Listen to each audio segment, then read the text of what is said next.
नमस्कार, मी अंजली आपलं अगदी मनापासून स्वागत करते। आज आपण दह्यातील मिरची करणार आहोत। तर त्यासाठी ह्या जाड मिरच्या घेतलेल्या आहेत। तर ह्याच्यात आपण एकाचे 2 भाग असे करून घेणार आहोत। देठ काढून टाकला आणि सरळ ह्याचे कापून 2 भाग करणार।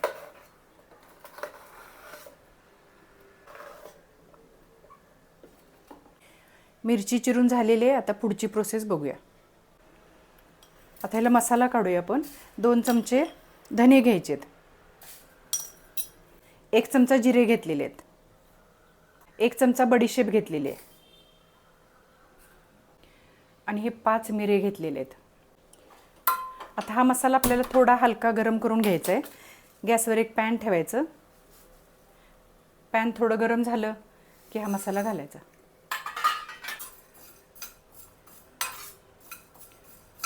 अगदी 1 मिनिटभर हा मसाला परतायचा आणि गार झाला की मिक्सरमध्ये फिरवून घ्यायचा।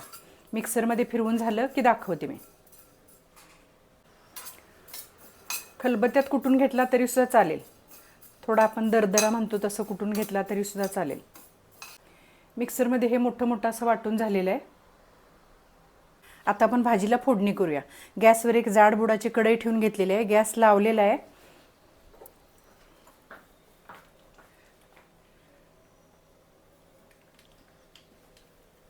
थोडं तेल ओतून घ्यायचं। एक 3-4 चमचे होईल एवढं तेल घालायचं। तेल गरम झालं की मोहरी घालायची। मोहरी चांगली तडतडली की हिंग घालायचा।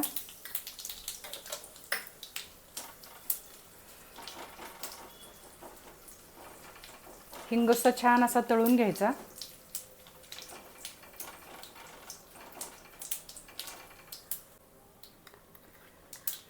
थोडी हळद घालायची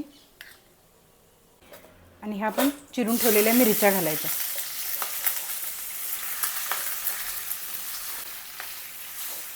मिरच्या फोडणीमध्ये चांगल्या परतून घ्यायच्या।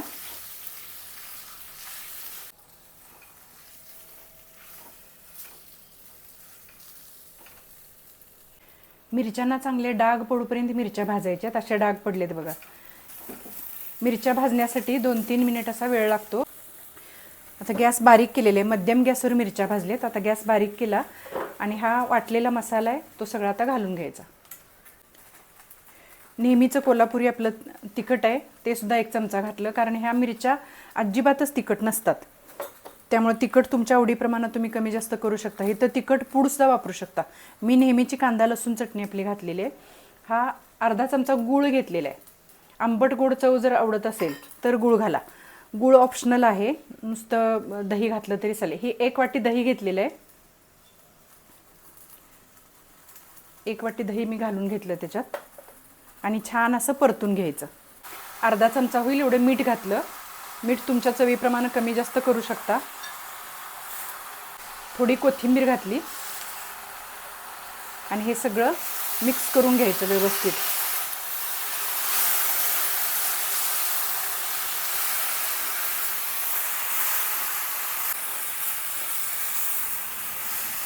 मसाला सगळा छान असा सगळ्या मिरच्यांना लागला पाहिजे असं सगळं परतून घ्यायचं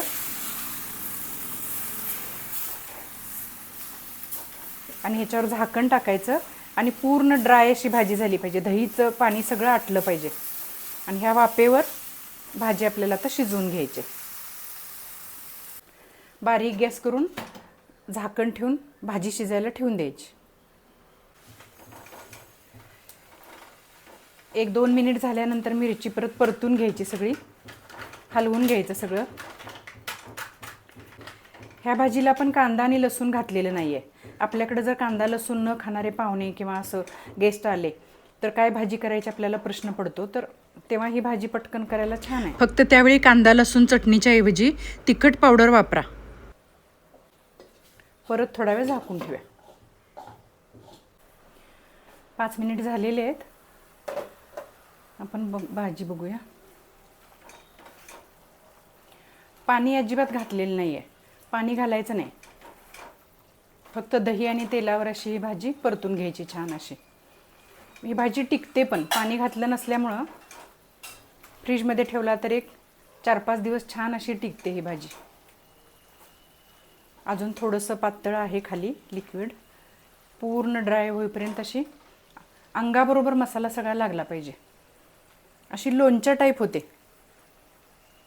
आता आपण झाकण उघडून बघूया.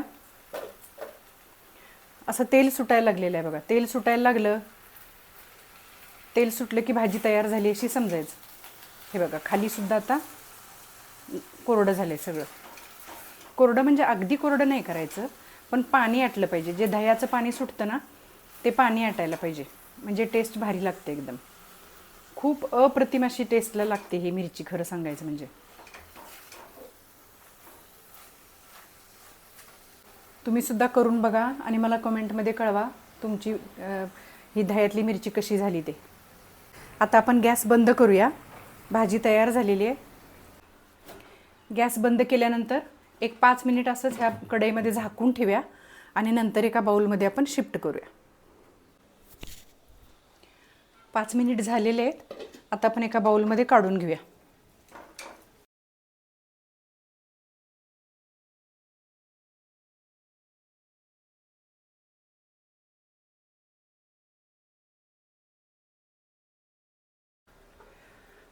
थोडंसं गार्निशिंगसाठी खोबरं कोथिंबीर घालून घेऊया.